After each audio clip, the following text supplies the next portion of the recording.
अस्सलाम वालेकुम, नमस्कार, सत श्री अकाल एंड गुड इवनिंग। मैं हूं अर्जु काज़मी और आप देख रहे हैं पॉइंट ऑफ व्यू। हमें जी जॉइन किया साजिद तार साहब ने, बहुत शुक्रिया सर कि आज आप आए, thank you. My pleasure. Thank you, Azu. Sir आपसे लोग बहुत फरमाइश भी कर रहे थे और हम 1-2 दिन से आपका इंतज़ार भी कर रहे थे कि बिलावल भुट्टो ज़रदारी पे क्या कहेंगे आप? कि वो गए इंडिया और उसके बाद वापस आए, एक हंगामा है दोनों ही जगह। बहुत से लोग तारीफ़ कर रहे हैं, बहुत से लोग नाराज़ भी हैं, इंडिया में भी और पाकिस्तान में भी। देखिए आरजू, मेरे ख्याल में अगर आज मुझसे आप ये पूछें तो वजीर आजम बिलावल भुट्टो हैं, लेकिन वहां पे जाके कोई बात करना उनके पे ग्रेड से ज्यादा था। वो आपको पता ही है कि पाकिस्तान जो है आज भी हुँ। एजेंसियां चलाती हैं। ये तो इनके तो बेचारों के देखे ना, अगर चलाने वाले होते तो वो जो मुगल शहजादा है वो लंदन जाता है इस कड़े हालात में, क्योंकि चीजें उनके कंट्रोल में ही नहीं है। दूसरा मैं ये कहना चाहूंगा कि एक बात है, हालांकि मैं कई इमरान रियाज की बातों से डिसएग्री करता हूं, लेकिन उन्होंने अगले दिन अरशद शरीफ के लिए जो प्रेस क्लब के अंदर जो इवेंट था उसमें उन्होंने कहा सियासतदानों को ब्लेम ना किया करो, ये तो खुद मजलूम है, ये आपको ना मारने की सलाहियत रखते हैं ना मार सकते हैं। फिर आज एक जर्नलिस्ट ने कहा हाँ कर कुछ नहीं सकते लेकिन सहूलतकार बनते हैं। लेकिन मुझसे अगर पूछें आरजू तो दो वजूहात बताऊंगा कि बिलावल भुट्टो साहब, एक तो उनके पे ग्रेड से ज्यादा था, अगर वो कुछ भी नहीं कर सकते थे, वो डिक्टेशन लेकर गए थे यहां से। लेकिन मैं समझता हूं कि डिक्टेशन देने वालों को भी चाहिए था कि बेहतरी की तरफ जाएं। दूसरा, बिलावल भुट्टो साहब बात इसलिए नहीं कर सकते थे कि वो आगे कैंडिडेट हैं इस वक्त क्लियरली प्राइम मिनिस्टरशिप की, उनको वो दिखाया गया है, झंडी दिखाई है प्राइम मिनिस्टरशिप की, तो वो उसको खराब नहीं कर सकते थे किसी किस्म की भी गलत बात कर। दूसरा, पाकिस्तान के अंदर भी इलेक्शन आ रहे हैं, भारत के अंदर भी इलेक्शन आ रहे हैं, दो चीजें। तीसरा जो इसमें सबसे बड़ा एलिमेंट जो मैं क्वेश्चन यहां पे करना चाहूंगा पाकिस्तान के हवाले से, भारत के साथ अच्छे रिलेशनशिप आपकी जरूरत है या भारत की जरूरत है? मेरी नजर में पाकिस्तान की जरूरत है। क्राइसिस ही क्राइसिस है, हर तरफ से, चारों तरफ से घेरे हैं। आईएमएफ वाले भी जवाब दे चुके हैं। अफगान भाई जो आपने सारी जिनसे बहुत पैसा बनाया वो भी आंखें निकाल रहे हैं। हमारे चाइनी भाई भी जो है वो अपने सारी दुकान बंद करके तो वापस चले गए हैं। आपने काफी, हमारे आर्मी चीफ साहब ने जाके अब काफी उनको यकीन दहानियां कराई हैं, लेकिन अंडर गिवन सर्कमस्टांसेस एक कंट्री कोलैप्स के पास है, वो कौन सा है? पाकिस्तान। तो पाकिस्तान की जरूरत थी कि इसको बेहतर, इसको ठीक किया जाता, लेकिन एक big opportunity, huge opportunity missed. लेकिन मुझे अभी तक ये नहीं समझ आ रही आरजू, मेरा मेरा मेरा सब्जेक्ट मैटर है सियासत को पढ़ना, पॉलिटिकल साइंस को पढ़ना, और मैंने सारी जिंदगी ये पढ़ा है, 2 दफा लॉ स्कूल में गया हूं, लेकिन पाकिस्तान के बारे में जब चीजें सोचता हूं तो ना प्रिडिक्ट कर सकता हूं कुछ भी। उसकी वजह यह सख्त मायूसी है इस वक्त, और मेरे ख्याल में सिर्फ मैं अकेला मायूस नहीं हूं, 25 करोड़ अवाम मायूस है आज। लोग या तो डिप्रेशन की दवाइयां खा रहे हैं या मुल्क को छोड़ के भाग रहे हैं, और उसमें कोई इस वक्त वो किरण की उम्मीद कहते हैं वो नजर नहीं आ रही। जिस तरीके से इमरान खान पे पहले लोगों ने शर्तें लगाई थी, और जब से उन्होंने बजरिया उस्मान बुजदार जो उन्होंने पाकिस्तान को धोखा दिया मेरे ख्याल में, उसके बाद अब लोगों के हौसले पस्त हो चुके। दूसरा मैं यहां पे ये बताना चाहूंगा कि अफसोस के साथ है कि जिस तरह हम पहले बात कर रहे थे, आज जो हादसा, जो रैलियां निकल रही हैं, और जिस तरीके से खान साहब ने अगले दिन काले चश्मे पहन के पाकिस्तान को फिर उन्होंने चैलेंज किया है, उसमें 3-4 चीजें मैं ऐड करना चाहूंगा आरजू, जो पाकिस्तान के लिए इंतहाई खतरनाक। एक तो खान साहब ने अपने, या तो ने समझ ही नहीं आती कि मैंने पहले क्या कह चुका हूं। पहले वो कहते रहे हैं कि मुझे फलां मरवाने की कोशिश कर रहा है, मुझे फलां मरवा रहा है, जरदारी साहब ने पैसे दे दिए हैं, लोगों ने रिसीव कर लिए हैं, किसी नजूमी ने उनको बता दिया तुम्हें अदालत में मारा जाएगा, किसी नजूमी ने उनको कह दिया तुम्हारे सर में गोली लगेगी, तभी तो बाल्टी लेके फिर रहे हैं। लेकिन उस दिन उन्होंने व्हीलचेयर पे बैठ के बात कर दी। उन्होंने कहा मुझ पे पहले 2 हमले भी डर्टी हैरी ने किए थे और अगला हमला भी वही करेंगे। बिल्कुल ऐसे। बहुत बहुत बड़ी बात की उन्होंने, एक हम्म। सर्विंग आर्मी जनरल के ऊपर उन्होंने इल्जाम लगाया है। मैं कहता हूं बहुत बड़ी बात है। इसके ऊपर रिएक्शन होना चाहिए, या तो वो प्रूफ दें या उनके ऊपर केस होना चाहिए, लेकिन वो नहीं होगा। कौन पाकिस्तान, वो लाडला है वो देखे ना, 8 मिनट में 8 जमानतें होती हैं उनकी, उनको कौन पूछता है। और दूसरा, उसमें जो उन्होंने बात की है उस दिन भी, कि मगरब के वक्त लोग बाहर निकलें और चीफ जज है उसको, चीफ जस्टिस उसको सपोर्ट दें। भाई आप मुझे ये बताएं, चीफ जस्टिस को फैसले लोगों के बाहर निकलने से, सियासी पार्टी के बाहर निकलने से उसको इस पे फैसला करना चाहिए? चीफ जस्टिस के पास गाइडलाइन मौजूद है, कानून लॉ की किताबें मौजूद हैं, उनके जरिए उसने फैसला करना है, या उसने गिनती करनी है कि पीटीआई के कितने वर्कर बाहर निकले हैं और मैंने फैसला देना है? लेकिन फिर उसमें ये मैं और छोटी सी बात बता, बिल्कुल सही हो रहा है जो कुछ भी हो रहा है, जिस कंट्री के अंदर एक दादी नानी 5 बच्चों की मां एक ऑक्सफोर्ड ग्रेजुएट को ये यकीन दिला दे कि मैं तलाक लेके तुमसे शादी करूंगी और तुम वजीर आजम बन जाओगे, और उसने कर ली। उस मुल्क के अंदर, उस कंट्री के अंदर चीफ जस्टिस भी फैसले लोगों को गिन के करते हैं। मैं यहां पे एक ये भी बात आपको बताना चाहूंगा, इसी कंट्री का एक चीफ जस्टिस है, उसने हरजाने के इस केस में, ये रिसेंट हिस्ट्री में, उसने कहा था मुझे रात में ख्वाब आई थी कि तुम पे इतना हरजाने का तुम्हारा केस बनता है, और उसने कर दिया। ये भी हो चुका है वाहिद कंट्री आज। लेकिन सर आज मर्दान में इनकी जो रैली चल रही थी चीफ जस्टिस के हक के लिए, या चीफ जस्टिस को सपोर्ट करने के लिए इमरान खान की, उसमें एक आदमी ने कहा कि वो इमरान खान की बिल्कुल वैसे रिस्पेक्ट करता है जैसे पैगंबर की। उसके ऊपर मजमे ने उसको मार डाला, स्टेज से उतारा, वो स्टेज पे शायद उसने बात की माइक पे, उसको उतारा, डंडे जूते घूंसे लाते मार मार के जान से मार दिया। ये तो हाल है यहाँ पे लोगों का। देखें, जब ये मैं आपको हमेशा ये कहता हूँ, मुझे दुख होता है, दुख इस बात का है, आज यहाँ पे हुआ है, तो आज से 2 हफ्ते पहले जो खान साहब के सामने वो बच्चा खड़ा करके उसने कहा था ये हमारे पैगंबर के बाद दूसरे नंबर पे सबसे खुशकिस्मत इसके माँ बाप। जब स्टेज पे एक पहले खातून ने कहा था 21वीं सदी का पैगंबर है ये, तो उस वक्त मेरा मतलब ये तो फिर जो आप बोएंगे, गंदम बोएंगे तो गंदम काटेंगे। जब आप कौम को देखे ना, सारी दुनिया ने जिहाद छोड़ दिया, जहां से इस्लाम शुरू हुआ है उन्होंने छोड़ दिया। हमारे पठान भाइयों ने इसको बड़ा ट्राई कर लिया, बहुत बेचा जिहाद को, आपने बहुत बेचा जिहाद को। लेकिन अब देखें, एक इंडियन इंस्टीट्यूट ऑफ टेक्नोलॉजी से पढ़ के बंदा आज वर्ल्ड बैंक का बन गया लीडर, अजय बंगा, और दूसरी तरफ पे आपके चीफ जस्टिस जो कि पैदा ही पाकिस्तान को रूल करने के लिए हुए थे, एचिसन से पढ़ के, कोलंबिया से बैचलर, कैमरे से, और वो देखें वो अपनी सास के मशवरे पे पाकिस्तान तबाह कर रहे हैं। देखिए तजाद देखें कि 500-500 साल पुराने इंस्टीट्यूशन, 400-400 साल पुरानी यूनिवर्सिटियां, उनके सारे तजर्बे, एजुकेशन फेल हो गई आपके ऊपर। देखें आपकी डायरेक्शन क्या है। लोग यहां से पढ़ के आके 400-400 पुराने स्कूलों से क्या सीख के जाते हैं? करप्शन। क्या सीख के जा रहे हैं? Money laundering. क्या सीख के जा रहे हैं? अपनी मादरे मिल्लत के कपड़े फाड़ने। और भारत इंडियन इंस्टीट्यूट से लोग पढ़ के आके आज वर्ल्ड बैंक का वो अजय बंगा, वो उसका बिल्कुल, हाँ। लेकिन यहाँ पे सर कुछ ऐसा नहीं दिखाई दे रहा सर। उल्टा लोग ये भी कह रहे हैं कि बिलावल भुट्टो जरदारी की वापसी के बाद जो है, बहुत से लोगों का कहना है, मुझे नहीं पता कहाँ तक सही है, कि इंडिया के साथ टर्म्स मजीद खराब हो गए। अब बिल्कुल खराब ही है। जाके वहां पे देखे ना क्या हुआ है, उस पर ब्लेम गेम ही हुई है ना, ब्लेम गेम हुई है, उधर से भी हुई, इधर से भी हुई, सारे तू मैं वो जो खासकर इंटरव्यू था सर देसाई वो जो है उनके साथ, जी बड़ी आर्गुमेंट थे उसके अंदर जी। उधर से उन्होंने कहा कि जब भी हमारे वाजपेयी गए हैं तो हमें वहां पठानकोट मिला, जब मोदी साहब गए कारगिल मिला, इन्होंने कहा जी हमें कलपोषण यादों मिला, और हमें उसके बाद समझौता एक्सप्रेस का वो, तो दोनों तरफ से ब्लेम गेम है सारी, और कुछ भी नहीं।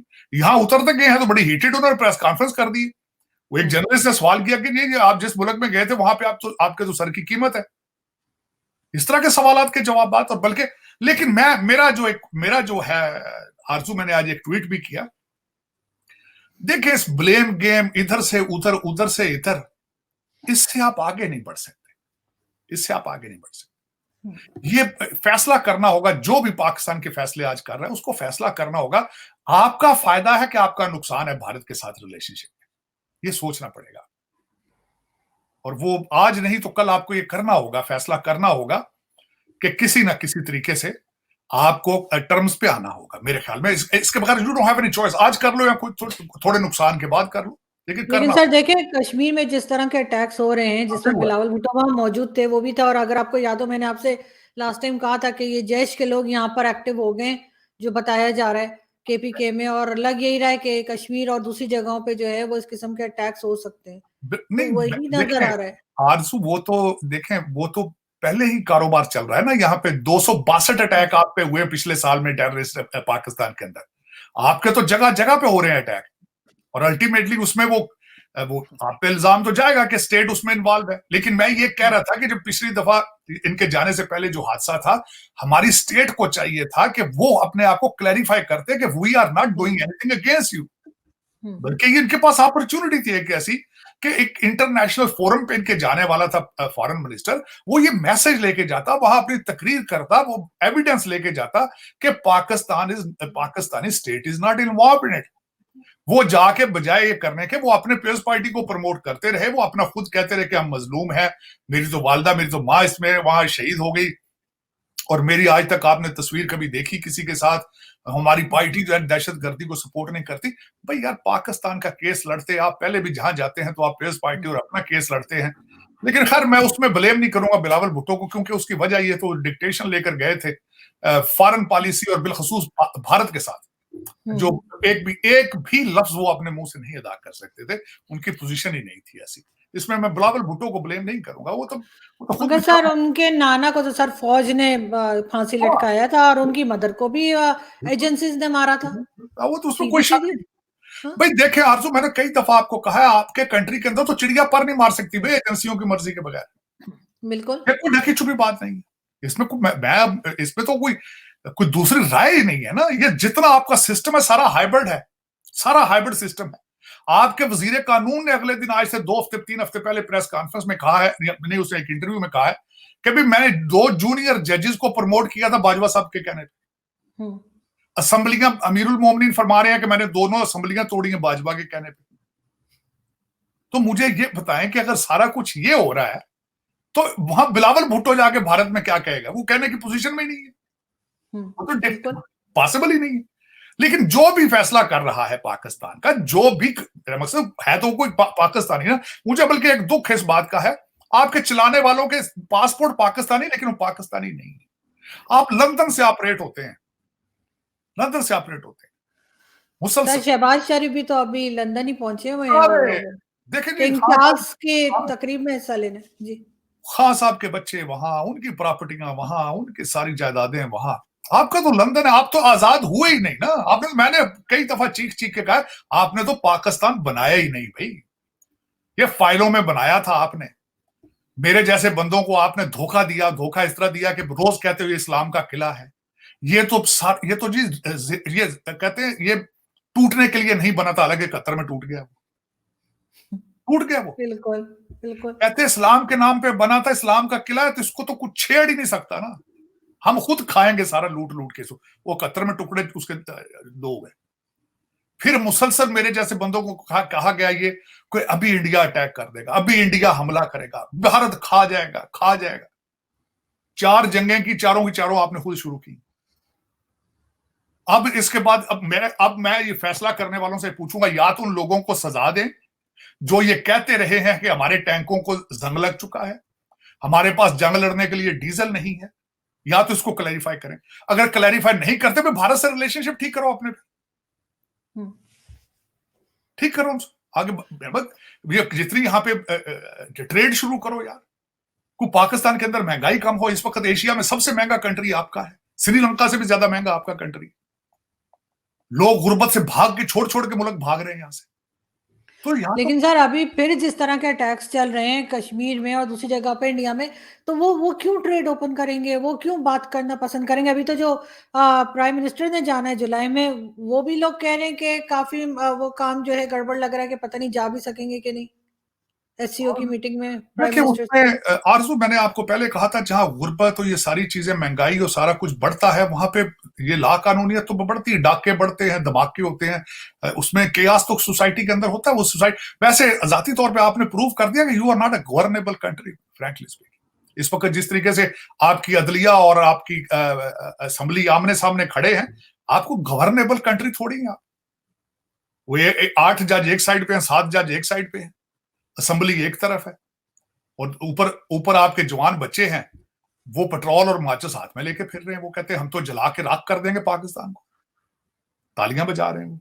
क्या किया जाए, इस वक्त आपके हालात तो बहुत खराब है, लेकिन इसका कोई ना कोई हल तो जो चलाने वाले हैं उनसे मेरी रिक्वेस्ट है। और तो मैं इसमें बात आपकी ठीक है, जहां 365 दिनों में 370 हमले हो रहे होंगे जिस मुल्क में, उसके साथ ट्रेड कौन करेगा?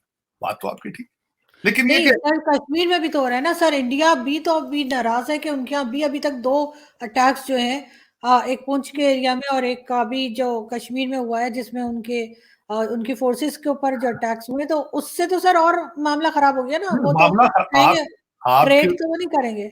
आपके जी। एक आपके एक साबिक सफीर ने अगले दिन स्टेटमेंट छोड़ी है।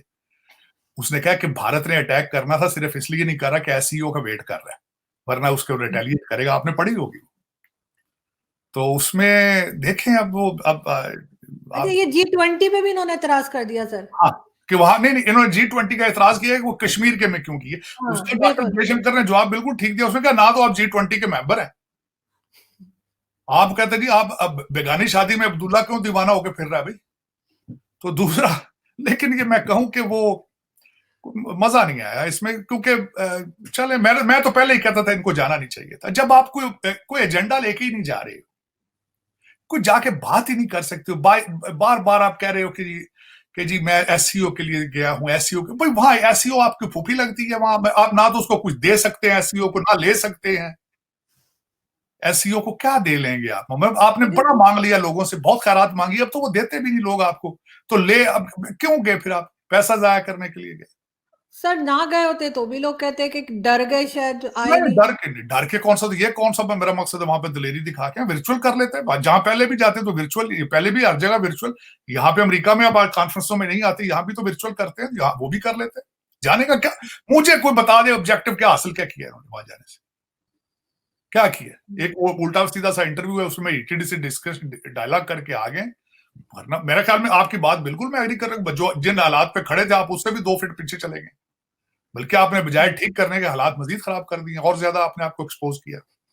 ज्यादती मैं खुश नहीं हूं, मुझे तो खैर अफसोस है, दुख है, क्योंकि मैं आपको पता है कि मैं सबसे बड़ा एडवोकेट हूं कि इन 2 ममालिक के अंदर रिलेशनशिप ठीक होनी चाहिए। मैं सबसे बड़ा एडवोकेट। लेकिन सर आने जाने से ही तो ताल्लुकात बनेंगे। ठीक है, अभी पहला ट्रिप इनका विजिट था, वो अच्छा नहीं रहा। हो सकता है नेक्स्ट विजिट जो प्राइम मिनिस्टर का, उसमें क्योंकि नवाज शरीफ साहब की तो एक रही है ना, मोदी जी से भी और इंडिया के साथ, क्योंकि बिजनेस माइंडेड है दोनों। तो हो सकता है उस चीज को लेके थोड़ा कुछ बेहतरी आए। नहीं नहीं, मेरा ख्याल में नहीं। उसकी वजह ये थी, या तो फिर हमारे मिलिट्री चीफ जाते, या किसी हम्म। फौजी भाई को भेज देते इस एसईओ में, या तो फिर जो कुछ कुछ वो उसको इख्तियार तो होता ना भाई, कुछ पर क्या करते। ये तो बच्चे हैं, देखे ना, उसके तो इख्तियार ही कुछ नहीं है, ना वो बोल सकता है ना चाल सकता है। अभी अभी तो आप शुक्र करें उन्होंने इंटरव्यू दे दिया, या वहां गए इशारों में बातें नहीं की उन्होंने। वो क्या हो रहा है? लेकिन मैं आरजू देखें, अगर जाना था तो कुछ लेकर जाते, आइस ब्रेक करते, कोई अच्छी खबर वहां से लेकर आते, तो उसमें से कोई रिजल्ट निकलता ना। मैं गए हैं तो क्या निकल के आया? कुछ भी नहीं निकला। आप कहते सर जाए, क्या करते हैं, एक डब्बे में हाफिज सईद को पैक करके ले जाते हैं, हाफिज सईद। वो उनके कंट्रोल में नहीं है। वो बिलावल साहब का वो पे ग्रेड नहीं है उसका, वो डिस्कस ही नहीं करते। वो तो नाम ही नहीं, उनको तो पता भी नहीं होगा। उन्होंने कहना हु हाफिज सईद हु, तो उनको क्या? हाँ सर, ये तो कुलभूषण करके, सर कुलभूषण बेचारा इकलौता एक हमने उनका जासूस पकड़ा हुआ है। हर जगह उसको बता देते हैं। अच्छा, वो 10 चीजें गिना देते हैं, पता नहीं पठानकोट, बम्बई अटैक, वो क्या क्या बता देते हैं। हम यहाँ पे सिर्फ कुलभूषण कुलभूषण करते रहते हैं। तो सर इसका क्या हाल है कुलभूषण का? देखिए, कलभूषण का भी एक कंफ्यूजन सही है। मेरा मकसद या तो उसका केस सही तरीके से लड़े, लेकिन आप मुझसे पूछ रही कलभूषण का क्या है, या उसे कोई किसी और चीज का आपको कोई सेटिस्फैक्ट्री किसी केस का कोई रिजल्ट निकलता नजर आया जो कलभूषण का निकलेगा? किसी कमीशन का आज तक कोई फैसला आज तक ढंग का आया? कहीं किसी की रिपोर्ट आई हो कोई आज तक? कोई रवाज हो आपके किसी कोई अदालत ने मिसालें कायम की हो, तो उसका बेचारे का क्या निकलना है? अगर दूसरा कुछ नहीं निकलता तो वो भी ऐसे ही। सर उन्होंने तो मुंबई अटैक्स के, पुलवामा या उड़ी, कई पठानकोट, कई चीजों के ऊपर सबूत भी दिए हैं। तो फिर अगर ये यहाँ से 2-4, हमारे पास तो बहुत सारे हैं ना टेररिस्ट, पकड़ के अगर इंडिया के हवाले कर देते हैं तो मामला कुछ तो संभलेगा। क्या करना है इन्होंने हाफिज सईद और मसूद अजहर को यहाँ पे रख के अचार डालना है उनका? लेकिन देखें ना, वो आपको बताया ये हाइब्रिड सिस्टम का हिस्सा है चीजें, इसका फिर वो क्या उसका करें, ये तो फिर वही जानते हैं जिनका सिस्टम है, ये तो वही जानते हैं ना हमने क्या करना है। यही तो मेरी रिक्वेस्ट है कि मुझे हमेशा ये कहा जाता है ओ भाई फौज है, एजेंसियां, लेकिन हैं तो वो भी पाकिस्तानी ना, पाकिस्तान का वो हल निकालें वो भी, कि देखें हमने जिंदा किस तरह रहना है, हमने पाकिस्तान को आगे किस डायरेक्शन पे लेकर जाना है और कैसे जाना है। मेरा मेरा तो खुद ये अलमिया है, इसमें मैं क्या इनको कहूं, लेकिन अपॉर्चुनिटी मिस्ड एक अपॉर्चुनिटी थी। मैं एक ऐसा इंसान हूं यहाँ अमेरिका में आके देखा कि मिजरी में से, एक तकलीफ में भी एक अपॉर्चुनिटी होती है, किसी हादसे के अंदर भी अपॉर्चुनिटी होती है अगर आप उसको देखना चाहें।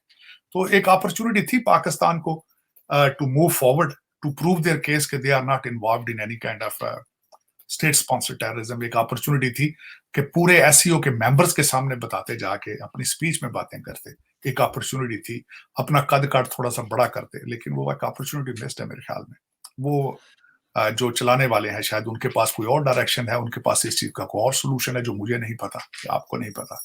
अब ये वही बेहतर जानते हैं कि वो पाकिस्तान को किस तरह बचाएंगे या क्या करेंगे। इमरान खान भी उन्हीं का प्रोजेक्ट था, बिलावल भुट्टो भी उन्हीं का प्रोजेक्ट है। अब खुदा जानते हैं पाकिस्तान के लिए आज तो पैसे भी मांग मांग के वही ला रहे हैं। सियासतदानों की तो दुनिया फोन ही नहीं उठाती है।